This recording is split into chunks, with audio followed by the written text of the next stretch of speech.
Iso dhugumaan siniin jechaa jira. Yoon du'e maal goota reeffa koo nagashuu fenna du'a kee reeffa keen saaxinii keessa kaa'ee si gashanaan jette. Afaan Oromoon natti haasofte jechuudha biiroorraa. Du'iitii gaafaati duute reeffa kee biyyatti si gashuu hin dadhabnu naan jette. Maal jechuudha? Ani biyyatti nagashii barbaadu hin jedheen bakka. Ani guyyaa 10dha mana yaalaa nageessuu didatti mana yaalaa dhiqeessiyyuu hin danda'u bakka dandeen hojjedhu. Na bakka du'iitii na duute reeffa kee Itoophiyaattis gashanaan jette. Polisootiin daawwan maal fiddaate?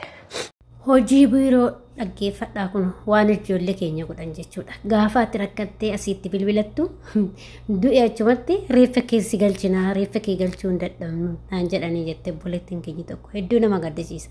Hojii biiroo agartanii jirta wanta isaas godhan keessattuu warri dallaalota wanta siin jedhan jechuudha. Maali nuti gaafa biyyaa baanu du'u biyyaa baane maal biyya keenya keessatti hin duunu? Maatiin keenya maatii qabnan nu awwaallata. Hedduu nama gaddisiisa. Hay jireenya biyya ormaa waan nama goone qabu. Ashama akkam jirtu hordoftoota kabajamtoota chanaala kootii kan biyya keessaa kan biyya alaa bakka jirtanitti nageenya waaqayyoo isin hawwatu. Isiniin jecha egaa hordoftoota kee warroonni immoo chanaala kee afaaraa taatan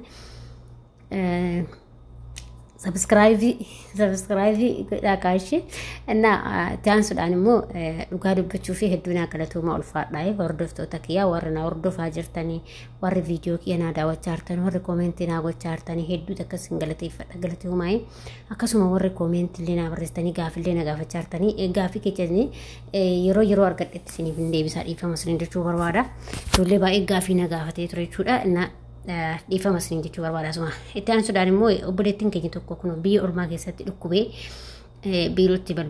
biirootti gaafa bilbilattu biirooni akimiin dhaquu didanii bakka biyyatti nagalchaayii biyya kiyyan galaa maatii kiyya birattan galaa jette maal jettiin daldaaltittiin biiroo kaffidde jechuudha achumatti du'i reeffa kee galchuu hin dadhabnu jiraa keessin galchuu reeffa kee galchinaa maali dhekun maal ilmi namaa gam garaa walitti jabaata jarana lammii biraa jenna bar lammumti keenya Itoophiyaa kan jedhamu keessattuu kan afaan Oromoo dubbatu sun akka walitti jabaannu yugaa rabbi jechuudha mee micayyoon tun dhukkubee bakka dadhabee hunna yaa ol ta'e ishii nagalchaa madaaman ishii galchuu didde biiroon immoo akkasitti baaca of ajjeesi reeffa kee galchinaa du'achumatti reeffa kee galchuu hin dadhabnu maali nuti reeffi keenya akka galuu biyya baane nuti bee gaafan dhukkubullee bakka yoo dhukkubes galuudha biyya keenyatti malee yoo boqannis yoo jiraannis yoo duunis biyya keenyan bareeddu waan hundooyi mee laala dhugaa rabbi kan keessattuu rakkina guddaa qabu biiroodha rakkina guddaa kan duraan ga'e biiroodha osoo biiroon irra siraataniin nu qabu ta'eeti madaaman nurratti qabachuu hin dandeessu abadan isaanis waa arganiif amma garuu tokko nuti yaada madaama akkas jenne malee madaaman dhugaadha akka barbaadatu nu bulchuu qabdi maalin birrii nu bitatte isaan irraa jechuudha isaan gizee meeqa birrii argatu beektanii tokkoffaa gaafa biyyaa nu fidan birrii qordatti godhanii 100 kuma 60 kuma 70 qordatti nurraa godhanii kaanii biyya kanaan fidan gaafas dhuftee jettee biiroo teessu biiroodha madaaman dhuftees fidhattu birrii uumaan kaffaltu yoo xiqqaate yoo akka Saudi Arabiyaatti jechuudha riyaala 2,300 kaffalti.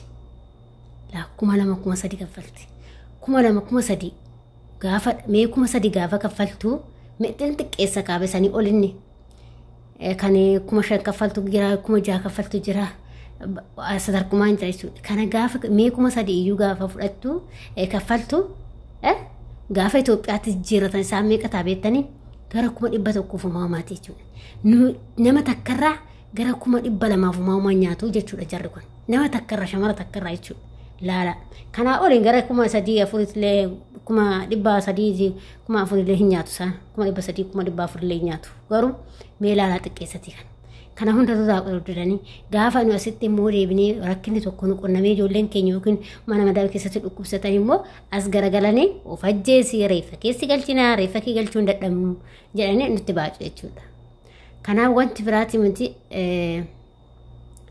nuti hundu keenyayyuu akkatti baanu beena malee akkatti galluun beenu waaqayyo nu hojii haa ta'u bakka jirrutti nu haa tiksu akkuma ageetanitti akkuma argatanitti hundi keessa sagalee walii ta'a akka nu keessattuu akka Saudi Arabiyaa nurraa cufamu odoo biyyoota an odoo akka kiyyatti akka anaatti odoo biyyoota hunda cufanii baay'ee dasna jedha osoo hunda biyyoota hunda cufanii akka biyya keenya keessatti hojjenne bakka hundi keenya yoo hojii ofii keenya uummadhaa hojjedhaan jedhe mootummaa uummanni hojjenne jechuudha. Ammaa shunkurtii gurgurree yoo bulle hoo biyya kee keessatti shunkurtii gurgurree yoo bulle hoo hojiidhaa bakka hundattuu yoo hojjettee margatta.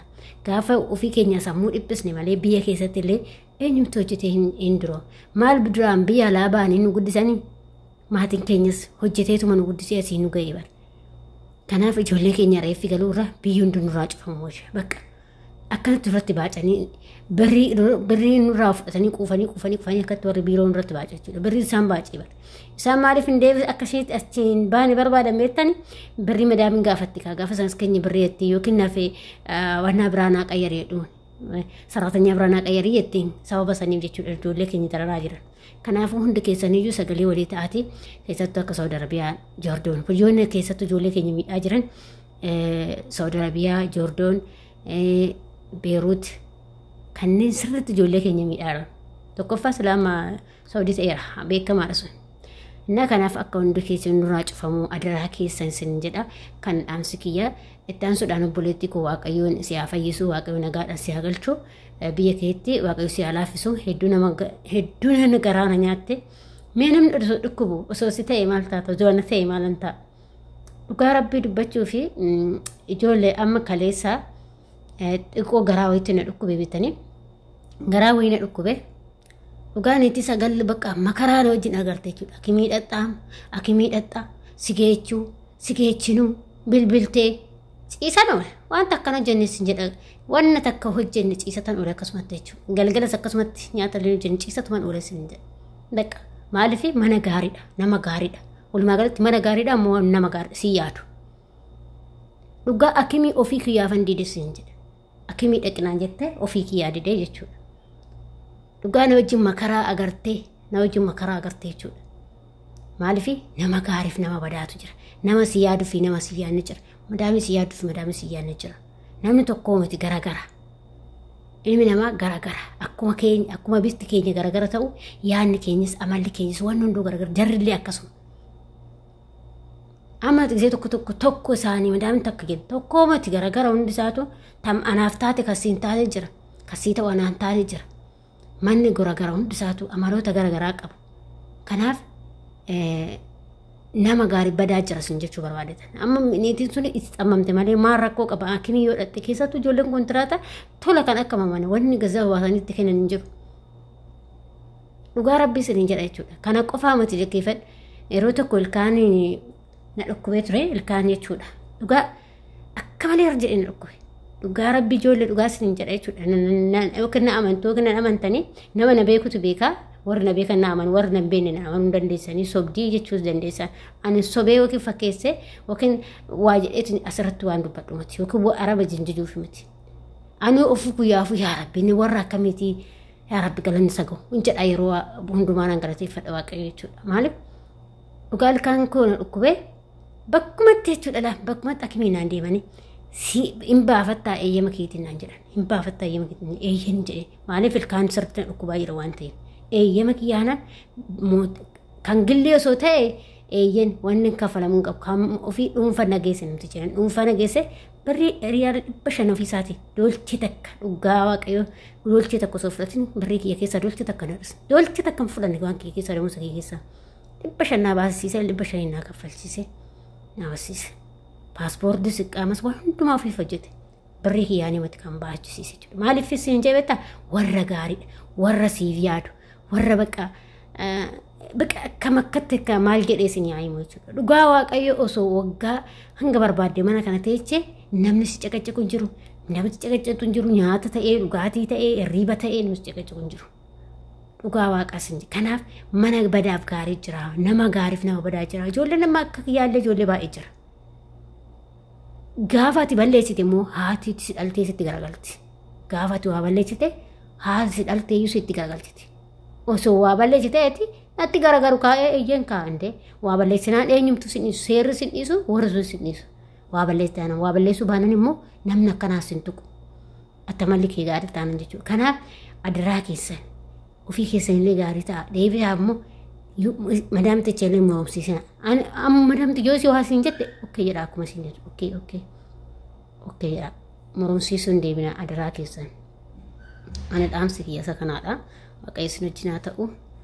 Nagaa ta'a, fayyaa ta'a, harka diinaa keessaa si haa baasu.